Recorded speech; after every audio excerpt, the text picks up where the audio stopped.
Professeur Karine Lacombe, bonjour. Oui, bonjour Monsieur Bourdin. Nous étions transportés par Andrea Bocelli et ça fait de la peine même. Ça fait de la peine même d'interrompre ce merveilleux concert solitaire, tout seul dans le Duomo à Milan. Ça devait être extraordinaire. Très émouvant. Professeur Karine Lacombe, vous êtes chef du service des maladies infectieuses et tropicales à l'hôpital Saint-Antoine à Paris. Vous êtes à l'hôpital parce que vous êtes de garde, je crois, pendant ce week-end de Pâques. Hein? Oui, je suis d'astreinte, oui, effectivement. Alors, professeur d'astreinte, on est nombreux, professeur de médecine, voilà, d'astreinte. Quelle est votre journée, l'exemple type, votre journée type là? Alors, la journée type, en ce moment, c'est très compliqué. On va dire, depuis 4 semaines, on a des journées types qui s'essuivent les unes après les autres sans beaucoup de repos. Comme tous les soignants, mais écoutez, on commence très tôt, en général entre 7h30 et 8h. On a des transmissions et puis ensuite on va voir les patients qui sont hospitalisés, certains dans un état très grave. On gère les entrées, les sorties. On arrive heureusement à faire sortir beaucoup de patients en rééducation ou à domicile. Et puis malheureusement, certains patients passent de chez nous en réanimation. On a aussi quelques décès de personnes qu'on n'a pas pu passer en réanimation, soit du fait de leur grand âge, soit parce qu'ils avaient des maladies associées qui étaient trop compliquées avec un pronostic très mauvais pour la réanimation. On a aussi des moments où on se retrouve tous pour discuter des cas les plus difficiles, qu'on appelle des réunions pluridisciplinaires, où on décide ensemble des traitements à donner à ces patients. Est-ce qu'ils ressortent de protocoles, puisqu'on a maintenant beaucoup de protocoles dans lesquels qui permettent de faire bénéficier les patients de traitements innovants. Et puis, ensuite, il y a toute la partie administrative, puisque je gère un service de quasi 100 personnes, avec chacun un rôle très précis. Donc, c'est un gros travail d'interaction avec les cadres de soins, avec l'équipe dirigeante de l'hôpital, toute la partie administrative de l'hôpital avec laquelle on est énormément en interaction pour tout ce qui est configuration des services, le matériel, etc., etc. Et puis, quand on regarde la montre, en général, il est plus de 20 heures. Voilà, on aura passé 12 heures à l'hôpital. Et vous aurez passé 12 heures à l'hôpital. C'était des longues journées. Oui, de longues journées. Professeur, comme ça veut dire, je vous écoutais attentivement, ça veut dire que lorsqu'on entre en réanimation, c'est plutôt bon signe? Je veux dire par là qu'il y a certains patients que vous ne faites pas passer en réanimation parce que vous pensez que c'est inutile? Alors, il y a des patients qui n'ont pas besoin de passer en réanimation parce qu'ils n'ont pas des besoins en oxygène qui sont extrêmement importants. Donc ça, c'est plutôt de bons pronostics et on essaye de les traiter en salle. Donc quand je parle en salle, c'est dans les services de médecine où il n'y a pas de réanimation, où ils peuvent bénéficier de traitements en particulier par l'intermédiaire des protocoles et beaucoup, heureusement, guérissent au bout de quelques jours d'hospitalisation, je dirais en moyenne une dizaine de jours. Et puis certains patients malheureusement se dégradent dans les salles de médecine et doivent donc passer en réanimation. C'est jamais un bon pronostic de passer en réanimation puisqu'on sait que à peu près 50%, 40 à 50% de ces personnes vont malheureusement décéder. Donc vraiment, notre objectif, c'est d'éviter le passage en réanimation. Et puis après, il y a certaines personnes qui sont en salle de médecine, qui sont très âgées, qui ont beaucoup de maladies associées, comme des cancers, des gros troubles cardiovasculaires. Et on sait que les faire passer en réanimation, finalement, ne va pas changer grand-chose au pronostic. Donc on fait le maximum en salle et quand il le faut, on les accompagne du mieux possible. S'ils devaient décéder, avec des personnes qui sont formées à ça et c'est tout le temps des moments extrêmement douloureux, très très douloureux. Bien sûr. Professeur Lacombe, en réanimation, les patients sont souvent âgés, sont en surpoids ou obèses. On a constaté cela partout en France, vous aussi, vous le constatez ? Oui, alors en fait, la moyenne d'âge en réanimation n'est pas si élevée, c'est 60 ans à peu près, parce que justement, les personnes qui font partie du grand âge, je dirais plus de 80, mais surtout plus de 90 ans, ne vont pas passer en réanimation, parce qu'on sait que chez elles, malheureusement, l'intubation, la ventilation peut être beaucoup plus délétère qu'un accompagnement bien encadré en salle de médecine. Et c'est pour ça que les personnes qui passent en réanimation sont celles qui sont les plus graves, mais aussi pas très âgées. Donc la moyenne d'âge en réanimation, c'est environ 60 ans. Mais ce que l'on a constaté, ça a vraiment été rapporté dans beaucoup d'études maintenant, c'est qu'elles ont vraiment des facteurs de risque particuliers. Malheureusement, le surpoids et en particulier l'obésité, mais également tout ce qui est le cardiovasculaire, l'hypertension, le diabète, les maladies respiratoires chroniques évoluées ou non stabilisées, vraiment aggravent le pronostic en salle de médecine et entraînent souvent un passage en réanimation. Professeur Lacombe, prolongation du confinement, c'est indispensable selon vous ?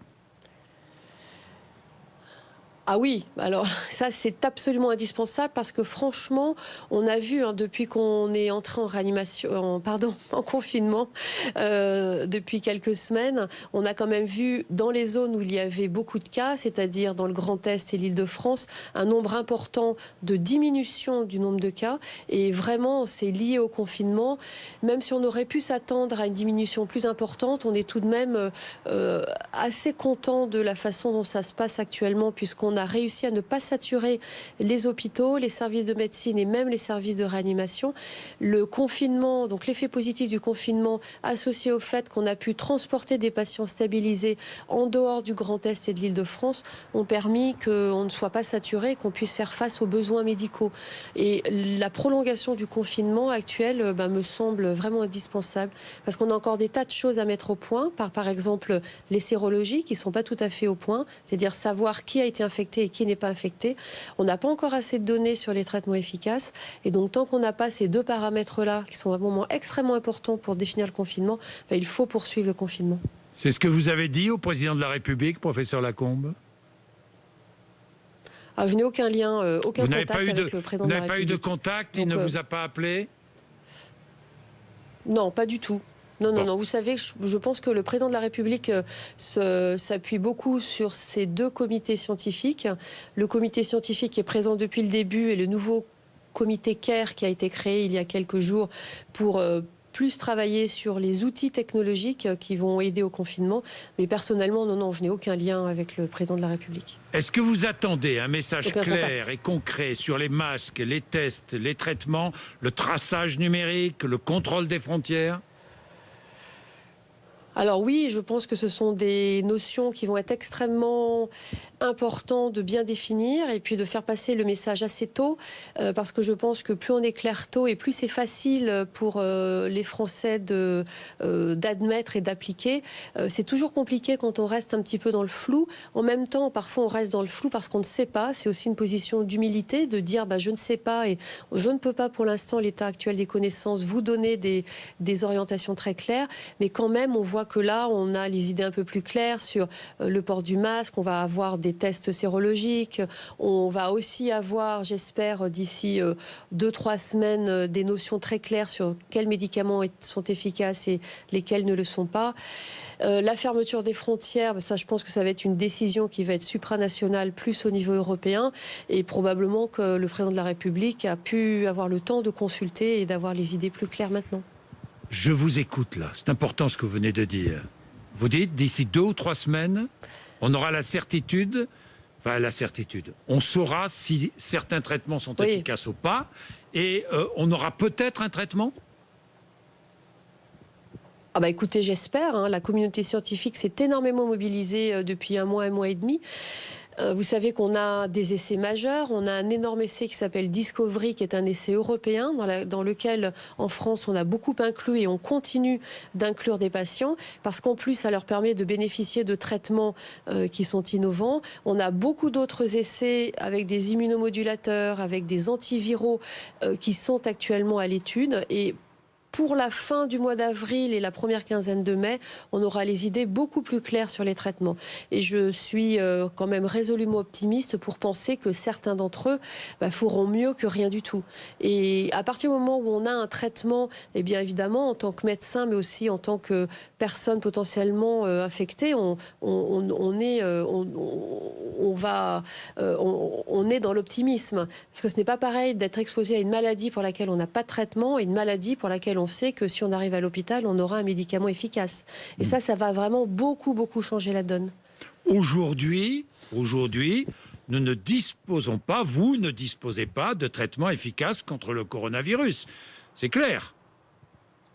Non, non, c'est clair. Pour l'instant, on n'a pas de traitement efficace pour le coronavirus. Beaucoup de médicaments sont à l'essai.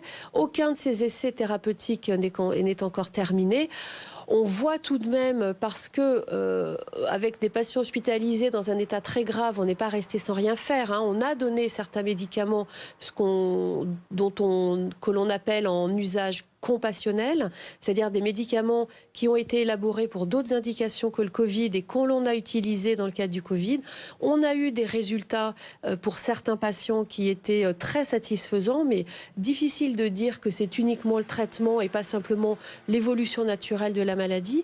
Donc on attend vraiment d'avoir les résultats des essais. Et comme je vous dis, on a quand même des médicaments qui semblent assez prometteurs. Alors, parmi les études en cours, l'injection de plasma sanguin de patients guéris. Là, nous aurons les résultats que vous conduisez, entre autres. Ça s'appelle la sérothérapie. Oui. C'est Coviplasme, je crois, la plasmathérapie, oui, c'est ça. Voilà. Oui, c'est ça. Donc, en fait, alors, eh bien, écoutez, on va commencer demain les transfusions de plasma. Toute cette semaine, on a collecté des plasmas de personnes convalescentes, guéries du Covid.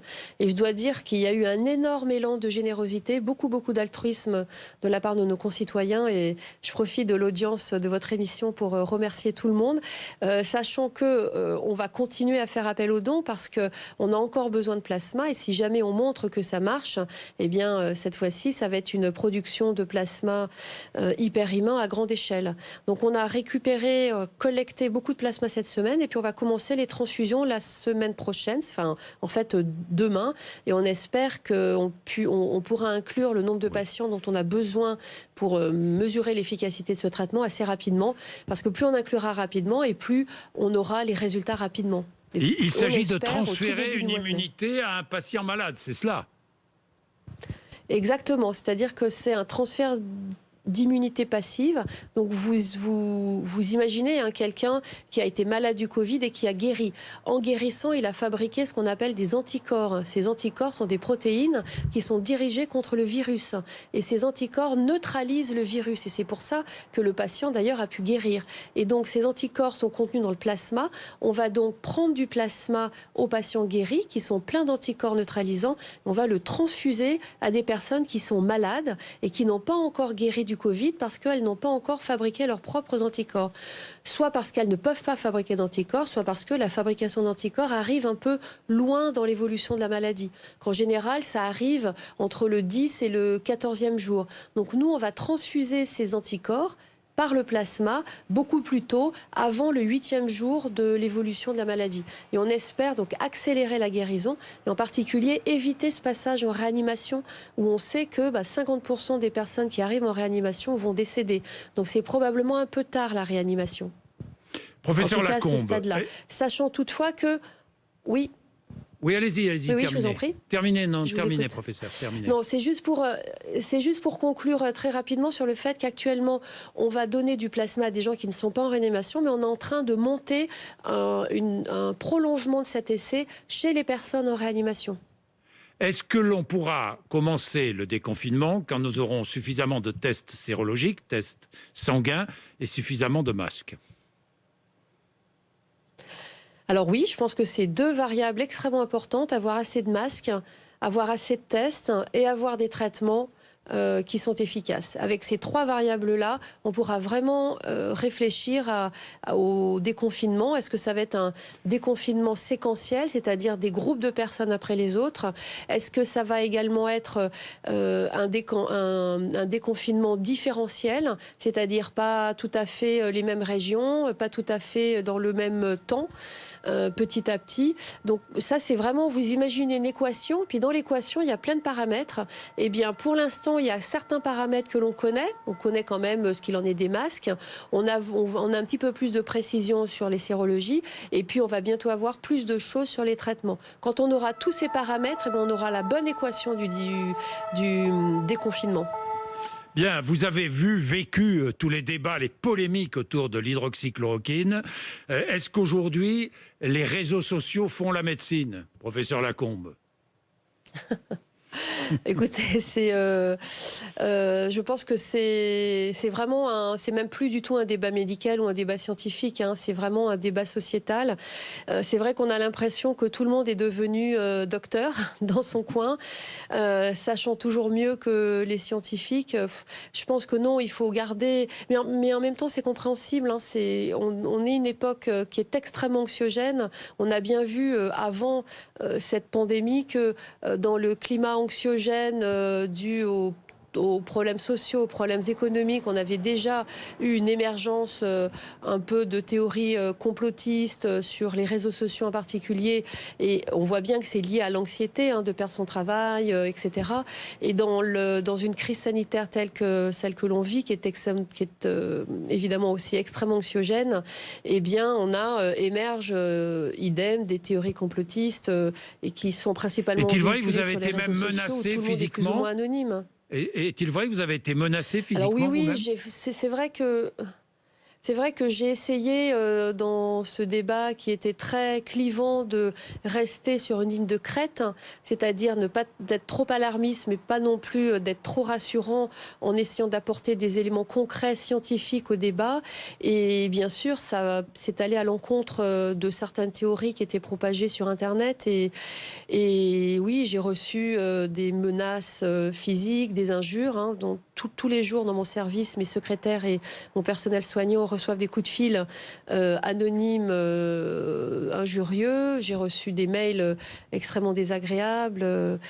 Mais voilà, écoutez, oui, j'étais sur Twitter. J'ai désactivé mon compte Twitter parce que c'était un déversement de propos tous plus désagréables les uns que les autres. Et quand on fait de la science, quand on soigne les malades, en fait, on a besoin d'avoir une certaine tranquillité d'esprit pour pouvoir se concentrer sur ce qu'on fait. Et être et mine de rien, même quand on veut avoir du recul, quand on est pollué par les réseaux sociaux, c'est extrêmement difficile d'avoir du recul. Et donc j'ai décidé de quitter complètement les réseaux sociaux, où j'essayais de faire passer de l'information objective, mais qui finalement était noyée par le flot de jugement à l'emporte-pièce. Et en fait, je m'en trouve beaucoup mieux, beaucoup plus concentrée sur mon travail de tous les jours, sur les patients et sur la recherche. Professeur Lacombe, j'ai deux dernières questions. Le vaccin, pas avant 18 mois, 2 ans au mieux. Est-ce que nous allons devoir vivre avec ce virus 2 ans? Alors, écoutez, oui, effectivement, c'est compliqué de mettre au point un vaccin. Souvent, ça prend plusieurs années. Comme ça prend plusieurs années de mettre au point un traitement contre une nouvelle maladie.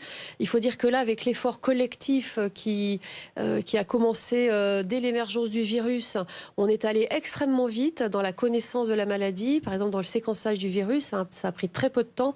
Dans la connaissance de la maladie, en moins de 2 mois, on a acquis une somme de connaissances immense. On a beaucoup travaillé sur les tests, beaucoup travaillé sur les traitements, puisqu'on espère, idem, en moins de 3-4 mois, avoir des médicaments, alors qu'en général, le développement de médicaments prend des années et des années. On espère avoir un médicament en 1 an et demi à 2 ans, un vaccin, excusez-moi, en 1 an et demi à 2 ans, alors qu'un vaccin, ça peut prendre des années à être développé. Donc oui, on est raisonnablement optimiste à court terme, et de là à savoir si ce virus va s'installer et puis va continuer à prospérer, eh bien, c'est encore un peu tôt parce qu'on ne sait pas vraiment le nombre de personnes qui a été en contact avec le virus et qui est immunisé, qui fait donc une barrière naturelle à la propagation du virus. On ne sait pas non plus si on va pouvoir traiter facilement toutes les personnes infectées dès le diagnostic de la maladie. On a bon espoir. Donc je dirais quand même qu'il faut rester résolument optimiste. On aura encore des décès, malheureusement, probablement en nombre moins important que ce qu'on a eu au début. Et puis je pense que très rapidement, on aura vaccin et traitement. Donc je pense qu'il faut rester résolument optimiste. Alors pas j'ai une d'angélisme, dernière mais question. être résolument optimiste. J'ai une dernière question, professeur Lacombe. Pourquoi si peu de femmes à votre niveau de responsabilité médicale? Pourquoi dans notre pays? Eh bien, écoutez, c'est la bonne question. Alors, je ne suis pas seule, hein. Il y a beaucoup de mes collègues qui travaillent dans l'ombre, alors qui ont moins de visibilité médiatique. La raison qui peut expliquer, c'est compliqué.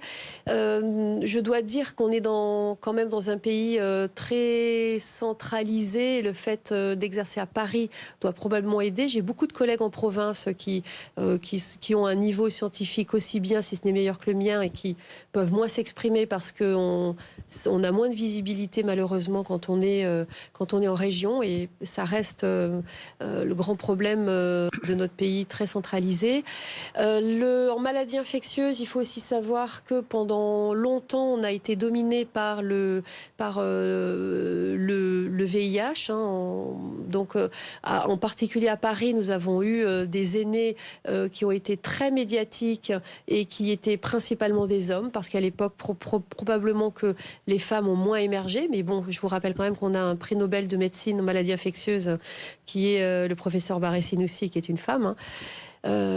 Et parce que peut-être que les femmes ont, je dirais, inconsciemment,